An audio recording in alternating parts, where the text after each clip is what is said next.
मलाच नाही वेळ लागलं तर प्रत्येक भक्ताला या बाळूमामाने फसवले.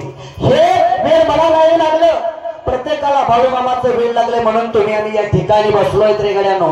एवढा मोठा नखरा केला म्हणून इथं एवढा मोठा इकडा गोळा झाला. आज जर म्हणलं असतं पळस मंडळ या ठिकाणी बाळूमामाच्या मंदिरामध्ये भजनाचा कार्यक्रम, भजनाचा 5 टाळकरी 1 पखवाजा 1 हिन करी एवढं सोडून कोणी बी आलं नसतं, पण तिच्या टायमाला सगळी आली असती. पण हे मामाच्या दरबारात एवढा मोठा नखरा केला म्हणून एवढा मोठा इकरा झाला. पण माझा देव तुम्हाला सांगतोय, अरे नखरा बघून गोळा होऊ नका, कारण देवाला बघायचंय शुद्ध अंतकरणाने बघा. देव आहे हृदयी मंदिरी शोधून पाये, केव्हा जळीस तळी भरला रित्य ठाव नाही उरला. आज त्या दृष्टीने पाहिला विठ्ठलाची विठ्ठल माई. अरे हे वेळ मलाच नाही लागलं, हे वेळ बाळूमामाचं वेळ प्रत्येक भक्ताला लागलंय. म्हणून या बाळूमामासाठी मी काय काय सोडले. पुरत ममचा दरत भक्त नाचतो, पुरत ममचा दरत भक्त नाचतो, भक्त नाचतो.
मलाच नाही तर प्रत्येकाला लागले. अरे लागली याचा हुन म्हटल पाऊ, तुम्ही या पळस मंडळ मध्ये येणं केलं हे, या पळस मंडळ मध्ये तुम्ही येणं केलं हो. या माझ्या मामाच्या येण्यानं, या मामाच्या पळसगावचं सोनं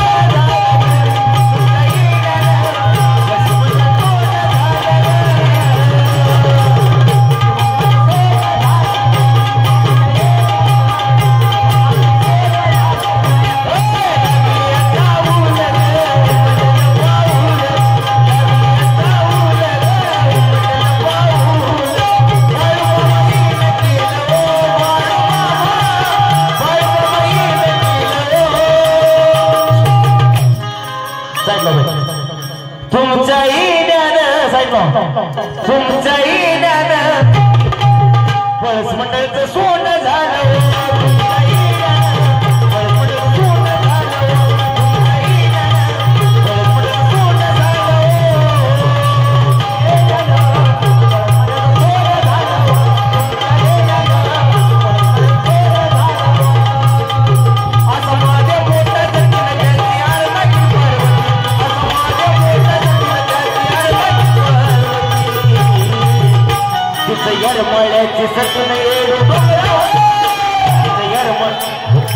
बाई काय पळस मंडळ मधल्या पुरी हावऱ्यात गे परमाला समोर बसलेल्या बाया म्हणतात येणे तुझ्या पाठीला तर शिकरण देते काय मला नाही मला असला प्रसाद खाऊन द्यायचा.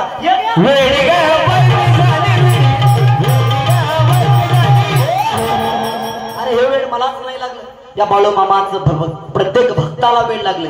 हेच वेळ नाथ महाराजांना आले, प्रत्येक संताचं वेळ, देवाचं वेळ प्रत्येकाला लागले. म्हणून तुम्ही आम्ही या ठिकाणी बसले. आणि वेळ लागून घ्यायचं तर या देवाचं वेळ लागून घ्या. अरे एकदा जर या देवाचा भंडारा जरी कपाळा लावला तर माणसाच्या जीवनाचा उद्धार होतो. अरे ज्यावेळेस बाळूमामाने एक वाक्य सांगितलेलं आजही आठवतंय रे गड्यानो. अरे जोपर्यंत माझ्या मेंढी माऊलीचं तुम्हाला पालन करता येईल तोपर्यंत करा. अरे ज्या दिवशी तुम्हाला नाही सांभाळता येणार आदमापूरच्या या डोंगरामध्ये सोडून द्या. जर तिथल्या दगडा धोंड्याने माझ्या मेंढी माऊलीचं नाही पालन केलं, बाळू धनगर माझं नाव नाही. त्या मामाच्या शब्दाची ताकद आहे रे गड्या. सांगण्यासारखं खूप आहे. अरे पावसाने बरसावं, लोकांनी जेवायला बसावं. अरे या सुकारीच्या एका क्षणात पावसाने बंद व्हावं ही ताकद. कारण चरित्र सांगायला गेलं तर पहाटेचे 4 वाजतील रे गड्यानो. वेळ लागून घ्यायचं ना, देवाचं वेळ लागून घ्या. पण तुमच्या आमच्या लेकरांना वेळ लागते. लगेच कसं फाउंडेशन हलतं या. पण 16 वरीचं धोक्याचं नसून 16 वरीचं मोक्याचं आहे. माझ्या ज्ञानोबारायांनी 16व्या वर्षात ज्ञानेश्वरी सारखा ग्रंथ निर्माण केलाय. तुमच्या पोरांना द्यायचंय ना, हातामध्ये ज्ञानोबारायाचा 10 रुपयाचा पुस्तक द्या ना त्यांच्या हातात. अरे तुकोबारायाचा गाथा या पोरांच्या हातामध्ये द्या. जर गाथा दिला तर यांचा माथा जाग्यावर राहील. जर नाही गाथा दिला तर इलेक्रामाला म्हातारपणात लाता घातल्याशिवाय राहणार नाही. महाराज मामांनी सांगितलंय कलियुगाची ऐकावी दादा थोरी, पित्र होईल दादा पित्याचा वैरी. पोरांना संस्कार देणं काळाची गरज आहे. कारण हे आजकाल संस्कार राहिले. पोरांना धन संपत्ती कमवण्यापेक्षा पोरांवरती संस्कार करणं खूप काळाची गरज हे मला तुम्हाला सांगायचंय. कारण हे हिवेनाथ महाराज सांगतात, अरे सुटली प्रपंचाची आस, देहभानास विसरले, स्वस्वरूपाचे लागले पिसलीच्या सद्गुरुदांची नोहिनी. म्हणून म्हणते वेडी गो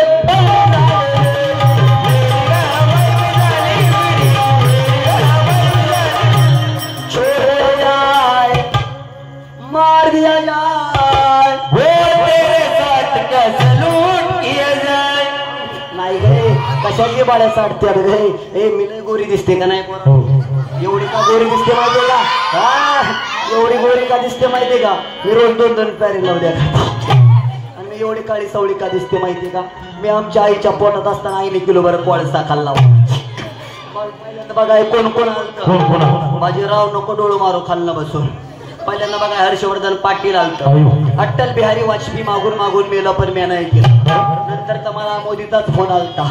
हाय हाऊ आर यू म्हणलं. I am fine. म्हणे व्हॉट डू यू डू. मला म्हणलं मोदी मी तुला एक महत्वाचं बोलायचं. म्हणलं बोल की मोद्या. मोदी म्हणजे यमे आपण दोघं लव्ह मॅरेज करू. पण आमच्या आईने सांगितले यमे कुट्टा बे हिंड. कोणाला होय म्हणून कोण बापू लागलाय नादाला खाली बघे. आणि वेळी म्हणता मला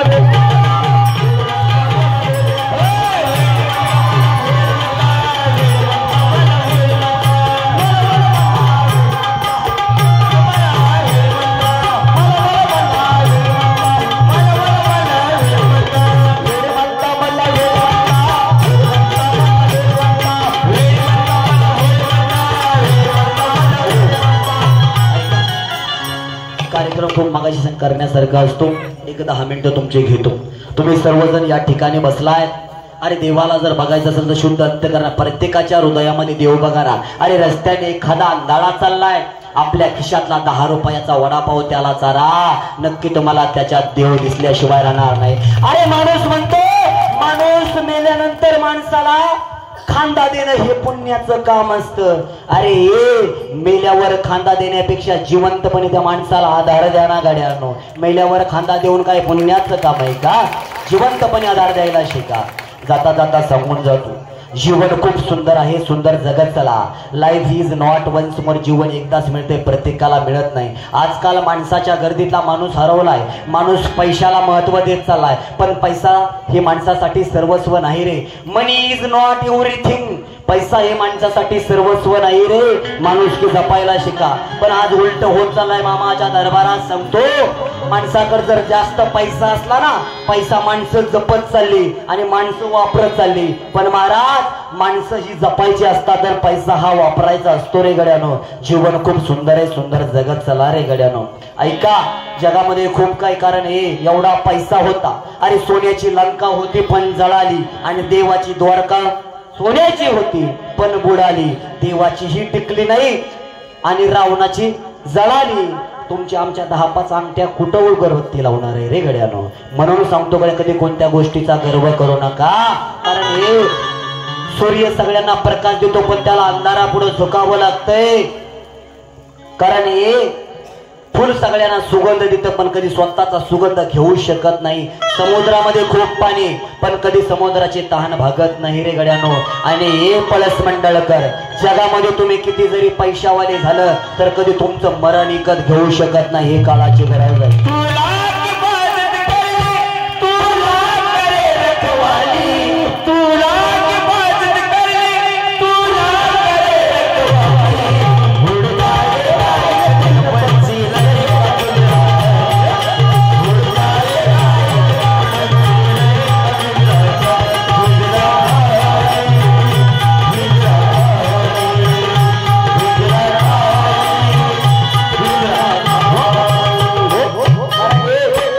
जाता जाता या पुरी या ठिकाणी बसलात.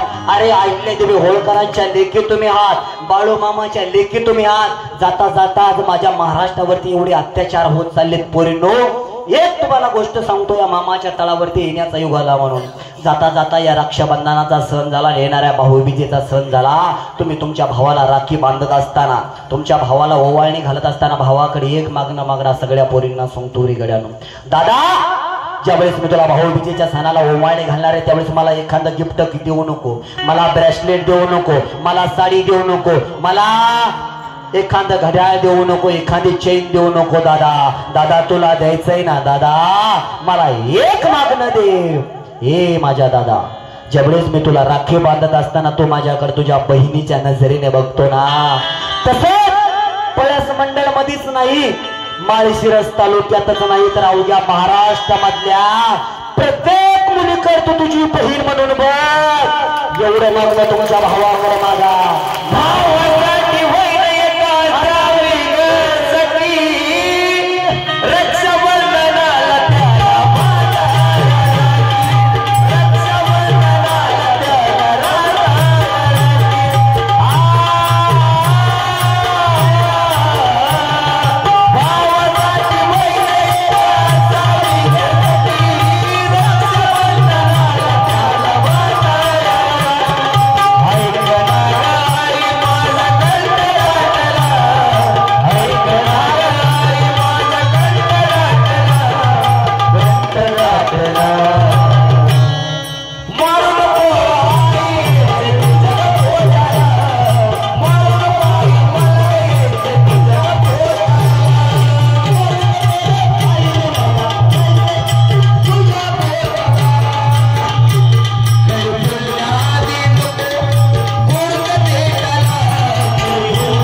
बापाचं प्रेम आपल्या पोरीवरती असतो.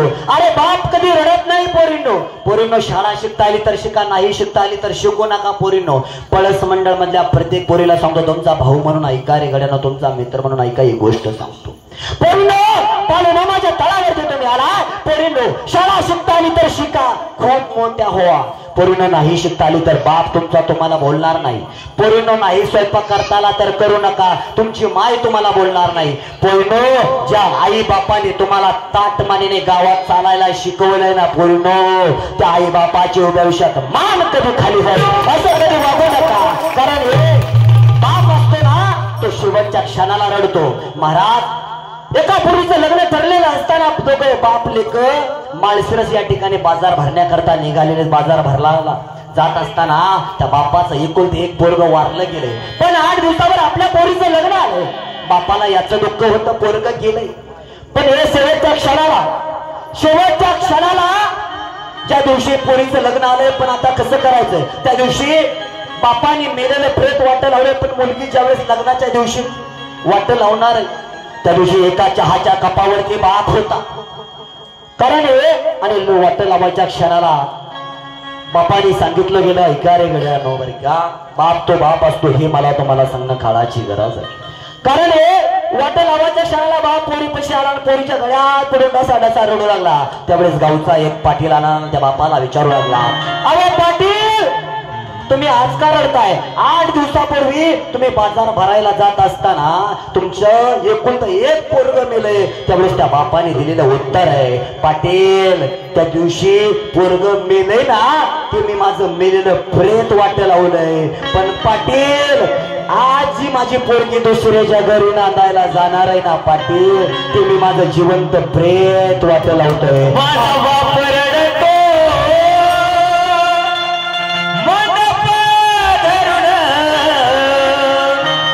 तो माझा बाबा रडतो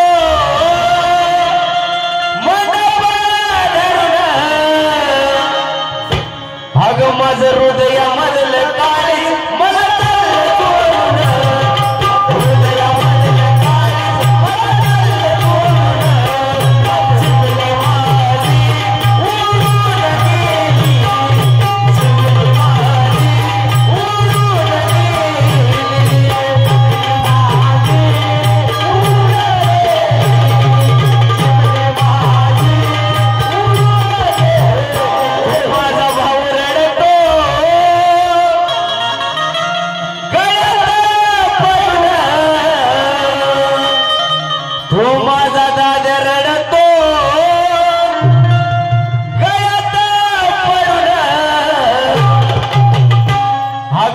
सोन्याची भावली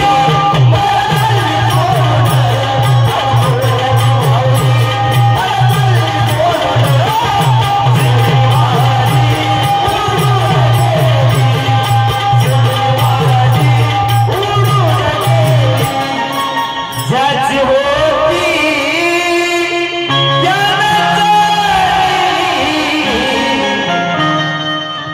ज्याची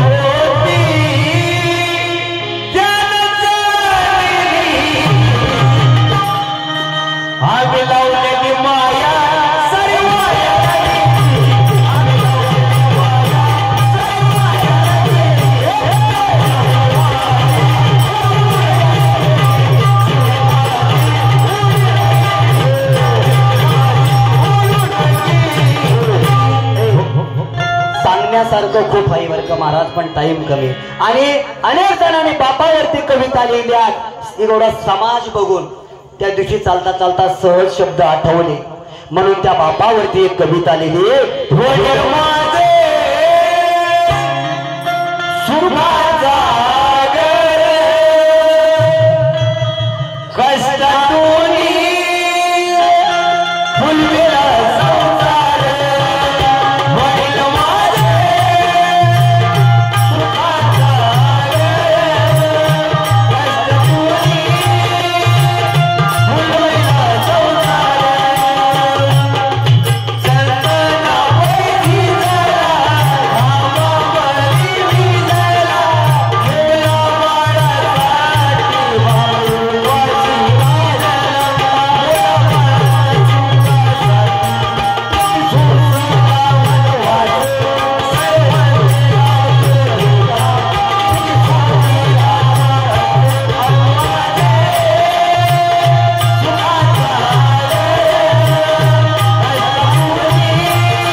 बाळूमामाच्या चरणावर समर्पित करतो. ऐ देवाने 2 हात दिले याचा कधीतरी विचार केला. कारण हे मामाच्या दरबारात बसला जर देवाने हात दिले नसते तर कसं खाल्लं असतं. केक घेऊन यायचं केक लवकर बरं का. ऐका जर नसते हात दिले तर कसं खाल्लं असतं. मावशा हो इकडं म्हणावं लागलं असतं घ्या कॅच, इकडं महाराजांना म्हणावं लागलं असतं घ्या कॅच. ए मावशा हो देवाने हात दिले तर दिले हे हात असं वाकत आहे. मावशा हो हात जर असं वाकत नसतं तर हे मिस्त्रीवाल्या बायाने कशी मिस्त्री घासली असती त्याला का पुढे येतं. बरं मला सांगा पोरींनो देवाने नाक दिलं तर हे नाक असं सरळ दिलंय. ए पुरुष वर्ग महिला मंडळ हे नाक जर उलट दिलं असतं तर कुठं गेलं असतं पावसाचं पाणी. वृक्षारोपणला इथं 2 खड्ड झालं असतं.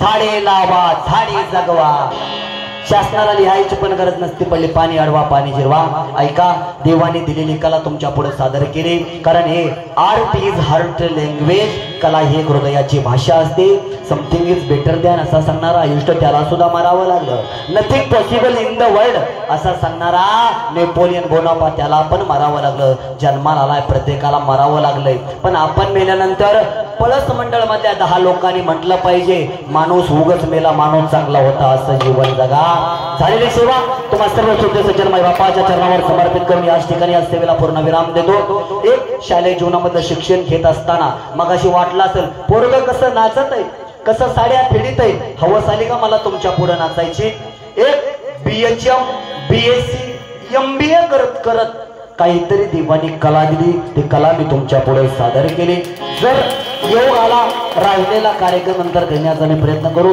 शिरसनवाडी या ठिकाणी कार्यक्रम असल्यामुळं कार्यक्रम खूप सुंदर बघण्यासारखा असतो अजून 2 ते 2.5 तास कार्यक्रम चालत एवढा कार्यक्रम आहे सोशल मीडियाच्या माध्यमातून इंस्टाग्राम फेसबुकला बघा महादेव पळसदेवकर नाव सर्च करून बाळूमामाच्या तळावरती सुंदर कार्यक्रम झालेले असतात झालेली सेवा कार्यक्रमासाठी सेवा या ठिकाणी पूर्ण विराम देऊन सर्वांनी आपोपले हात दोन वरती करा शेवटला सर करा